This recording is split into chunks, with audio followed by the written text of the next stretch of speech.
tadi penginderaan jauh ya. Jadi kalau penginderaan jauh berarti gabungan antara ilmu, seni, dan juga teknologi untuk memperoleh suatu informasi. Informasinya itu bisa tentang objek, daerah, atau gejala. Nah, bedanya dengan pencarian informasi yang lain, untuk yang penginderaan jauh, itu informasinya kita dapatkan melalui bantuan alat. Gitu. Jadi kita nggak melakukan kontak langsung dengan objek, daerah, atau gejalanya.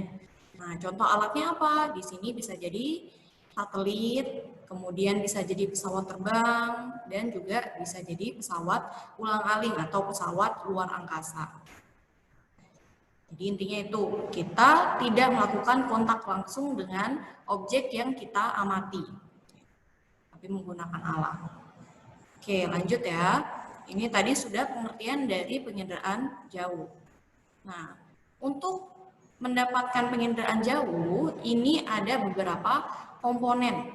Jadi tadi kan penginderaan jauh itu adalah proses untuk mencari informasi, gitu, proses pengumpulan informasi. Nah, di sini untuk mendapatkan informasi tersebut perlu adanya beberapa komponen. Gitu. Komponen yang pertama ada sumber tenaga.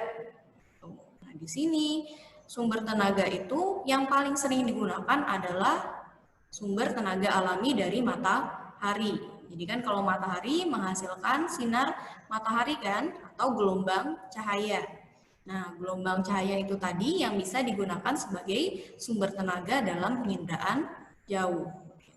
Kemudian yang komponen kedua itu ada atmosfer, itu atau lapisan udara. Jadi untuk bisa menjalankan fungsinya, penginderaan jauh itu kan menggunakan gelombang elektromagnetik yang didapat dari matahari tadi. Nah, gelombang elektromagnetik ini itu sangat dipengaruhi oleh atmosfer bumi. Itu makanya atmosfer bumi juga termasuk dalam komponen penginderaan jauh. Kemudian komponen ketiga itu ada objek, berarti hal atau benda yang kita alami, yang kita amati. Jadi di sini setiap objek itu pasti memantulkan panjang gelombang yang berbeda. Dan alatnya itu adalah sensor. Jadi di sini sensor itu adalah alat atau benda yang digunakan untuk mengumpulkan informasinya, untuk melacak, mendeteksi, dan merekam objek-objek dalam jangkauan tertentu. Nah, kalau misalnya sudah dikumpulkan oleh sensor, maka komponen lainnya adalah perolehan data, yaitu di sini proses penginterpretasian foto udara atau citra satelit. Jadi kita di perolehan data ini merupakan proses penafsiran data gitu yang didapatkan dari sensor. Nah, ini bisa berupa visual atau dalam bentuk gambar, numerik dalam bentuk angka, atau digital dalam bentuk sinyal-sinyal. Kemudian yang komponen terakhir itu ada penggunaan datanya. Jadi kalau tadi datanya sudah kita dapat, datanya pasti akan digunakan itu untuk tujuan tertentu. Jadi misalnya untuk pemetaan tanah, kemudian untuk membuat peta, itu bisa menggunakan penginderaan jauh. Jadi ini adalah proses dari perekaman informasi pada penginderaan jauh. Ya, jadi di sini pertama tadi ada sumber energi, ya kan? Sumber energi yang alami itu adalah dari matahari. Jadi di sini matahari mengeluarkan gelombang elektromagnetik berupa cahaya matahari. Gitu. Nah, seperti yang kita tahu, cahaya matahari kan bisa mengenai di sini gedung, perumahan, kemudian jalan, tanah, kemudian bisa juga rumput. Bisa juga tadi sinar matahari yang menembus air dan juga hutan, gitu kan. Nah, proses ini dari sinar mataharinya datang dari matahari ke objek-objek yang ini tadi, itu dia melewati atmosfer atau lapisan udara. Gitu. Makanya tadi atmosfer itu sangat berpengaruh dalam proses penginderaan jauh. Gitu. Karena tadi proses dari sinar mataharinya datang, itu dia melewati atmosfer. Nah, setelah mengenai sinar mataharinya itu mengenai objek, nah kemudian sinar mataharinya itu dipantulkan kembali gitu. Jadi sinar matahari itu kalau misalnya terkena objek, dia bisa memantul. Gitu. Nah, pantulan dari benda ini akan direkam oleh satelit gitu, atau satelit ini berfungsi sebagai sensor gitu ya. Jadi di sini ada sinar matahari yang mengenai objek-objek di muka bumi, bisa jadi perumahan, gedung, jalan, tumbuh-tumbuhan, dan juga air.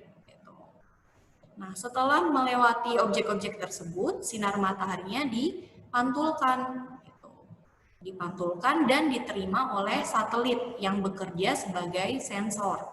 Jadi tadi sensor itu kan alat yang digunakan untuk mengumpulkan data. Nah, jadi sensornya kalau di sini itu berupa satelit. Nah, tadi kan udah tahu kalau misalnya ada 6 komponen dari penginderaan jauh. Gitu.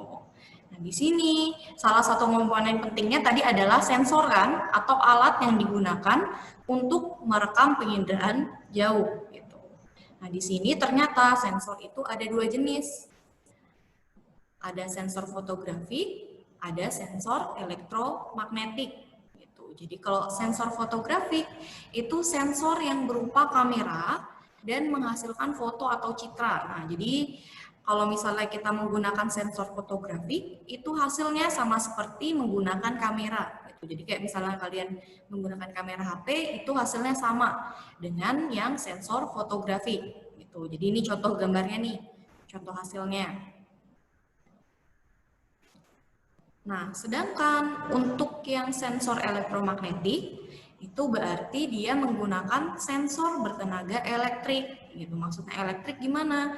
Berarti bentuknya itu berupa sinyal gitu dan juga spektrum yang luas. Gitu. Jadi di sini bukan menggunakan kamera, tapi menggunakan sinyal yang berspektrum luas. Contohnya apa? Contohnya sinar X, gelombang radio, dan lain-lain. Jadi di sini menggunakan gelombang nih, kalau yang sensor elektromagnetik.